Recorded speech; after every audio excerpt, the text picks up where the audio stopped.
আজকের রান্নাঘরে এমন একটা চিকেন রেসিপি বানাতে যাচ্ছি যেটা দেখলে পাশের বাসার মানুষও দরজায় নক করতে পারে। এই যে কাটা কাটা করে রাখা চিকেন লেগ পিসগুলো দেখছেন, এই কাটার কারণ একটাই, মশলা যেন একদম ভিতর পর্যন্ত ঢুকে যায়। কারণ উপরে উপরে প্রেম আর উপরে উপরে মশলা দুটোরই কিন্তু কোনো দাম নাই। আজকে বানাবো একদম ক্রাঞ্চি, জুসি আর মশলাদার oven chicken leg piece. Video শেষ পর্যন্ত দেখবেন, শেষের লুক দেখে মোবাইল স্ক্রিনে কামড় দিতে ইচ্ছে করবে। প্রথমে একটা বাটিতে রাখা টক দই থেকে 3-4 চামচ মতো আলাদা করে নিয়ে নিচ্ছি।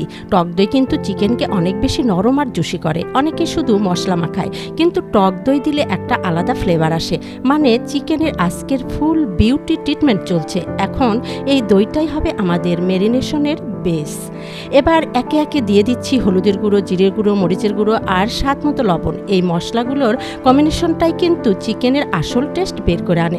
মরিচ একটু বেশি হলে খেতে আরও মজা, কারণ একটু ঝাল না হলে চিকেনও মাঝে মাঝে মন খারাপ করে। এখন সব মশলা ভালোভাবে মিশিয়ে নিচ্ছি। দেখতে কেমন সুন্দর কালার চলে এসেছে। তারপরও দিয়ে দিচ্ছি একটু সরিষার তেল। সরিষার তেলের এই গন্ধটাই আলাদা। এই গন্ধ উঠতে শুরু করলে বাসার ছোট ছোট সবাই রান্নাঘরে আশেপাশে ঘুরতে থাকে। এখন লেগ পিসগুলোর সাথে সব মশলা ভালোভাবে মাখিয়ে নিচ্ছি। প্রতিটা কাটার ভিতর পর্যন্ত মশলা ঢুকিয়ে দিতে হবে, কারণ চিকেনের ভিতরে মশলা না গেলে খেতে মজা অর্ধেক কমে যায়। এখন এই চিকেনগুলো কিছুক্ষণ ম্যারিনেট করে রেখে দিচ্ছি। ম্যারিনেট করার সময় যত বেশি হবে টেস্ট তত বেশি ভালো হবে। এবার আসছে সবচেয়ে মজার পার্ট। একটা বাটিতে নিচ্ছি মিস্টার কুকিজ, সাথে চিপস আর 2টা বিস্কুট। এগুলো একসাথে গুঁড়ো করে নিচ্ছি। অনেকে ব্রেড ক্রাম্ব ব্যবহার করে, কিন্তু এই চিপস আর বিস্কিটের মিক্সে একটা অন্যরকম ক্রাঞ্চি ফ্লেভার আছে, একদম দোকানের স্টাইল। এখন ম্যারিনেট করা চিকেনগুলো এই গুঁড়োর মিক্সের মধ্যে ডুবিয়ে নিচ্ছি। ভালোভাবে কোট করে নিচ্ছি চারপাশে। দেখতেই কেমন গোল্ডেন গোল্ডেন লাগছে, মনে হচ্ছে চিকেন না। ওভেনে যাওয়ার আগে সাজগোজ করছে। যত সুন্দর করে কোট করবেন, ফাইনাল রেজাল্ট তত বেশি ক্রিস্পি হবে।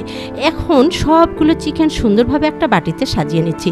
সাজানোর পরই বোঝা যাচ্ছে আজকের রান্না কিন্তু জমে যাবে। এই সময়টাতে যদি কেউ সামনে এসে বলে একটু টেস্ট করে দেখি, তাহলে প্লেট লুকিয়ে রাখতে হবে কিন্তু। এবার চিকেনগুলো ওভেনে দিয়ে দিলাম। অল্প আছে, প্রায় 1.5 ঘন্টা রান্না হবে। ধীরে ধীরে রান্না হলে চিকেন ভিতর থেকে জুসি থাকে আর বাইরে ক্রিস্পি হয়। এই সময়টাতে রান্নাঘরে গন্ধ এমন হবে যে বাসার সবাই বারবার এসে জিজ্ঞেস করবে আর কতক্ষণ লাগবে। কেউ কেউ তো ওভেনের সামনে দাঁড়িয়ে পাহারাও দেয়।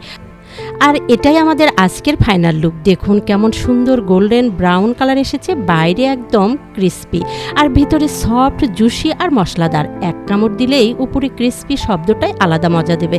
এই চিকেনের সাথে যদি গরম গরম সস বা কোল্ড ড্রিঙ্কস থাকে, তাহলে তো কথাই নেই। সত্যি বলতে এই রেসিপি বানানোর পর ডায়েটও কয়েক মিনিটের জন্য ছুটিতে চলে যায়। আপনাদের খেতে মন চাইলে কিন্তু আমাকে দোষ দিতে পারবেন না। কেমন লাগলো আজকের রেসিপি অবশ্যই জানাবেন, আর এমন মজার মজার রান্না দেখতে পাশে থাকবেন।